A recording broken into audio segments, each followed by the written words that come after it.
ইবলিস অনেক জ্ঞানী ছিল না? ইবলিস কিন্তু জ্ঞানী ছিল। সে কি ফেরেশতা ছিল? না, সে কিন্তু ফেরেশতা ছিল না। কানা মিনাল জিন্নি, সে ছিল জিনদের একজন। সে অনেক ইলম কালাম শিখেছিল এবং আল্লাহর অনেক ইবাদত করেছে। যখন তাকে অনেক উচ্চ আসন দেয়া হয়েছিল, মর্যাদা দেয়া হয়েছিল, এই জ্ঞান ইবাদত ইবলিসকে চিরস্থায়ী জাহান্নামী হতে বাঁচাতে পারলো না। কারণ কি? অহংকার। কারণটা কি?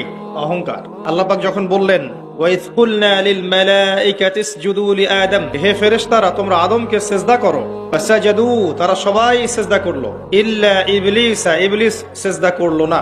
আল্লাহ পাক জিজ্ঞাসা করলেন কেন সিজদা করলে না? ইবলিস কাউন্টার অ্যাটাক করলো, ইবলিস উল্টা কিয়াস করলো। সেটা হচ্ছে সে আল্লাহকে বলল খলাকতানি মিন নার ওয়া খলাকতাহু মিন তিন, আমাকে সৃষ্টি করেছেন আপনি আগুন দিয়ে আর আদমকে সৃষ্টি করেছেন কি দিয়ে? মাটি দিয়ে। তাহলে আমি কেন আদমকে চেষ্টা করব? আগুন তো মাটির চেয়ে বেশি সুপিরিয়র, আমি আদমের চেয়ে বেশি সুপিরিয়র, আমি আদমের চেয়ে শ্রেষ্ঠ, আমি কেন তাকে চেষ্টা করব? আবা ওয়াস্তাকবারা, সে অবাধ্য হলো এবং অহংকার প্রদর্শন করলো। আল্লাহ পাক এই অপরাধের কারণে তাকে চিরস্থায়ী জাহান্নামী করলেন, লাআনত করলেন, অভিশপ্ত করলেন।